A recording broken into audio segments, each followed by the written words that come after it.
Good morning, good morning. So this is what we are working on today. First of all, welcome to So Creative by Kathy. My name is Kathy Legacy and I'm a bag maker and a certified technical teacher. I teach handcrafts when I am not sewing and bag making, and I make these videos hoping that they can help someone out there. So a friend of mine slash client approached me and gave me this bag she bought in town some time back. If you're in Uganda, I'm sure you know this craze has been going on of these little crossbody bags, and they're cute. These little cute crossbody bags. They are accordion style, so you can put lots of things in them, yeah? So anyway, she gave me this to work on it because the strap, the part where the strap should be going here came out. It weakened because this is fur leather, and most times if you stitch it many times, it starts tearing itself off. I don't know if you can see that. So we are going to reinstall the strap handles such that, like this is where they were, the original plaster, such that she can be able to use her bag again because she really likes it. And so I'm going to use my seam ripper. I'm going to take these stitches apart, these ones here where the bag is, where the strap is here. I'm going to take them apart on both sides. Then I decided to go, because I didn't have any fabric in this color, so I'm doing, it's kind of like a sisal blend, but it's stronger than fur leather, because it won't go when I stitch it in place, the fabric won't go tearing off in pieces and stuff. So I want to use these two little pieces. I'm going to make D-ring tabs for this. They have to be able to fit this size of D-ring, yeah. And then I'm going to put them in place, and we are going to hand sew this time, because we are not going to be able to use the sewing machine in this position very well. The sewing machine I have is not a cylinder bed, so we can't use it. So I am going to hand sew. So for this project, if you have any bag that is having such an issue, or if a client or someone brings back the bag and they're like, the handles are the D-rings or the handles got off, all you need is your thread. Get a strong thread when you're using when you're doing bag making and you're sewing stitches for bag making. You need a strong, durable thread. This is a fish twine I'm using. Some call it gauze. I'm using ply number 2, I think. You can see how silky and shiny it is, but it's very, very strong. It's not like the thread you used to make clothes, yeah. And then I'm going to use this needle, this hand sewing needle, to stitch that in place. You need your seam ripper, like I already mentioned, your scissors, the fabric you're going to use, and of course your D-rings. I'm using this for that side, and I'm going to take the other one out and use it as well. I'm back again. I took the liberty of threading my needle while I was off. I made sure I got enough thread. You get enough thread so you don't have to be rethreading every 2 seconds. So when a client gives you a bag to do repair on it, yeah, one thing I will tell you is to always follow your stitches. For my case, it's the D-ring tabs that are having a problem. I have to put new tabs for the D-ring. But remember, this is an already made bag, so you're not going to start cutting afresh and attach it like you would on a sewing machine. You need to hand sew. That's why it's important to learn hand sewing if you're going to be making bags or any type of sewing. Actually, even if you're sewing clothes, it's important to learn hand sewing. So I'm going to follow the stitches, and in my case, it is they joined this part where the D-ring tabs are.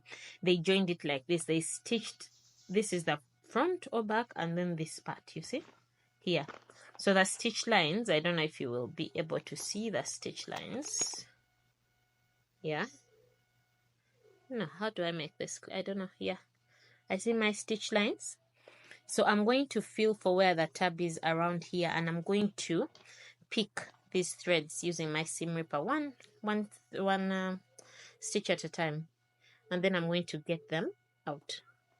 Then I'm going to remove it, such that when I am placing it back, there is a little hole here where I've removed the threads, and then I just put it back neatly, yeah. And that is what I did for this one. You see? So it was put in here, and then something like this, and then they stitched it. You get, it was stitched from here.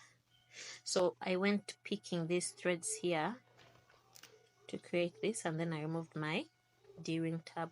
So that's what you do when you get a issue like this. So I'm going to measure these to go in this D-ring. I'm going to make measurements, and then I'm going to iron them. Remember, when we're ironing, we are folding this way and this way, like that. That is how you fold for D-rings. But then you have to make sure you're getting the right measurement such that your D-ring tab sits in properly. Yeah, this is too big, so I'm going to measure it properly.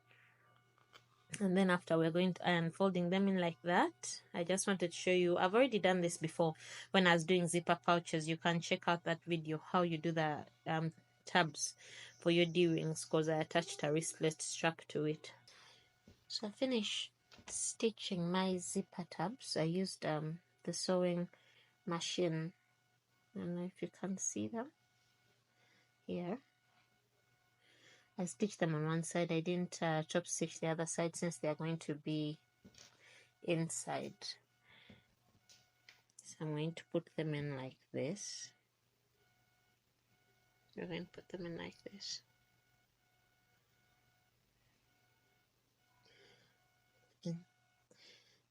Then we are going to get our bag. Remember the other part I told you that was open here? I'm just going to put them in here. Just always put them in there, but make sure you don't put them in too deep such that when you're sewing, your needle hits the D-ring. You want them inside because you want to join this and this. So you want them inside here like this. So we are going to get our hand needle and sew here, from here to here, and do that for the other side as well, and then we will be done. Make sure it's secure. But if you have a sewing machine that is able to do this, you can maybe try pushing the back at the side, and then you find a way to maneuver it so you can stitch over it. So I'll get back when I'm done with that. So here we have it. I am done. I have finished my stitching. I think you can see the D-rings now. This is what they are looking like. When she puts in her phone, wallet, anything, and it's heavy, it's going to at least hold the things. I passed the thread and needle here many times, like three times. So it's really holding it there. Deck fabric that I used kind of has a sisal blend to it. I didn't even need to interface it. And we are done. In case these videos are helping you out, please do not forget to like, to subscribe, and most of all to share to any bag maker out there or someone who you know this video would help out. See you next time.